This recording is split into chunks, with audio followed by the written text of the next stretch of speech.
Good morning. Today I will talk something about skin allergy. Skin allergy is a very common condition.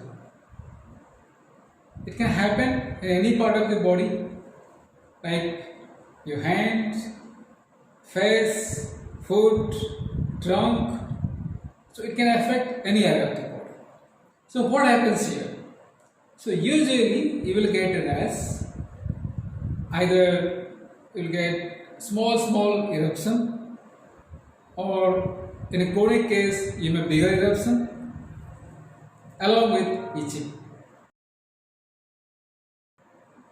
So itching may be less, may be more. Along with that, if it is more severe, you may get oozing or watery discharge. So allergy can be two types. One is an acute condition, or it is for the days or week, and another is a chronic. It lasts for months or year together. So what to do in a case of skin allergy?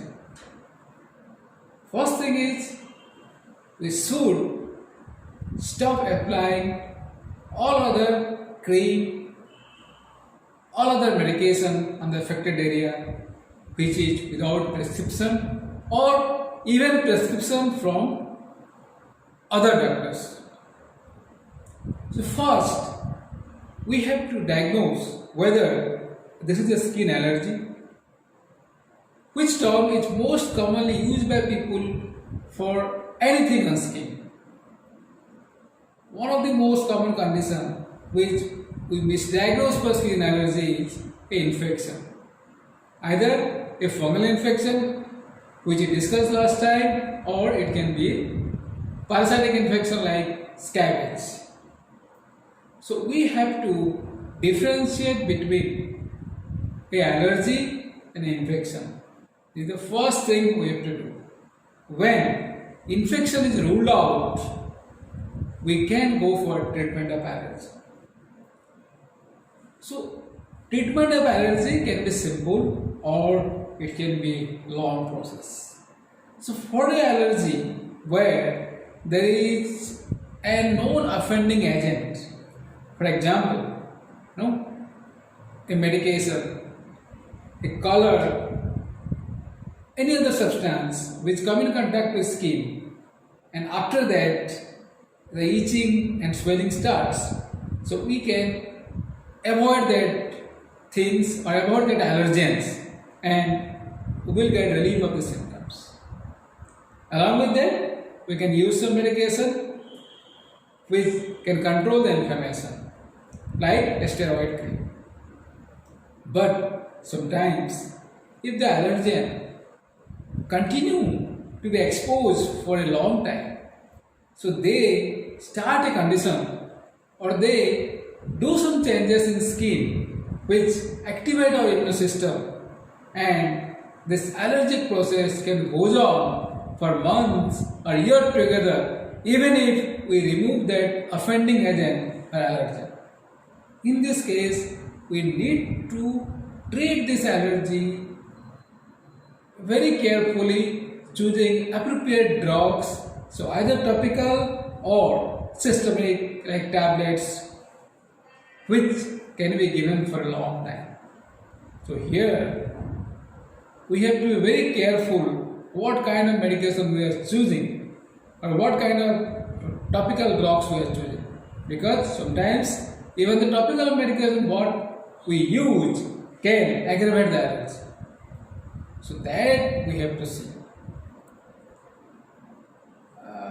One of the common question is there any test to diagnose allergy?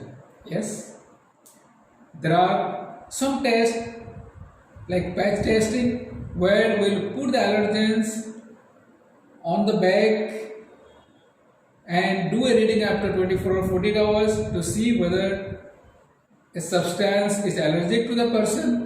But we can't test all the substances. There are 20 or 40 chemicals which we usually do the patch testing. So you may or may not get the allergens. Next is a blood test for allergy. So the Ig profile, a specific Ig antibody for allergens can be done in blood. But again, this is a costly test, but it's not conclusive.